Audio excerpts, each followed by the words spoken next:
Musa est le bâton qui devient serpent. Après des années d'exil près de Madian, Moussa, le berger, se dirigea vers le mont Horeb. La nuit tombait sur le désert. C'est alors que dans la vallée aride de Toua, une lueur étrange déchira les ténèbres. Un buisson de ronces, isolé sur la roche, brûlait d'un feu intense. Il brûlait, mais ne se consumait pas. Stupéfait par ce miracle silencieux, Moussa s'approcha. Une voix, pleine de majesté mais non moins apaisante, l'interpella.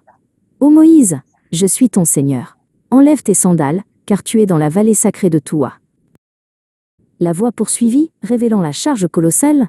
Il était choisi pour affronter le tyran des tyrans, Pharaon, et délivrer les enfants d'Israël. Saisi d'une crainte dévorante, Moussa baissa la tête.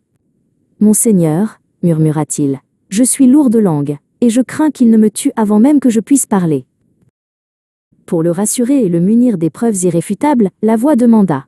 « Qu'y a-t-il dans ta main droite, ô Moïse ?» Moussa leva son vieux compagnon de route. « C'est mon bâton, répondit-il, sur lequel je m'appuie, dont je fais tomber des feuilles pour mes brebis, et qui me sert à d'autres usages. » L'ordre vint, simple et décisif. « Jette-le, ô Moïse. » Obéissant sans comprendre, Moussa lança l'objet le plus familier de sa vie. Le bâton n'atteignit jamais le sol comme un bois mort. En un instant, une métamorphose terrifiante s'opéra. Le bois devint une bête. Un serpent immense, colossal, réel, le djan, se mit à siffler et à glisser rapidement, son corps musclé projetant une ombre menaçante. Moussa fut saisi d'une terreur panique. Il tourna le dos et s'enfuit à toutes jambes sans oser regarder la créature monstrueuse.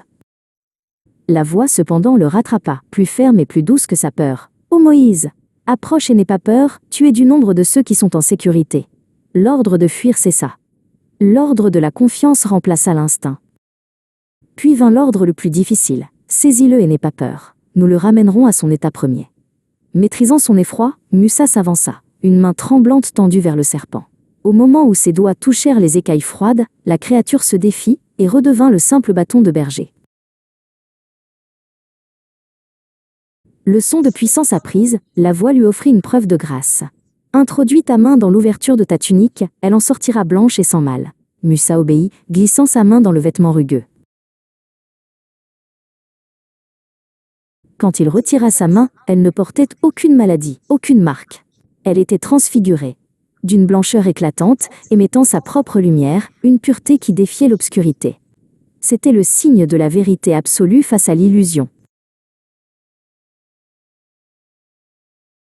Armé de ces deux miracles, la puissance intimidante, le serpent, et la grâce lumineuse, la main, Moussa, n'était plus seulement un berger. Il était l'instrument protégé d'Allah.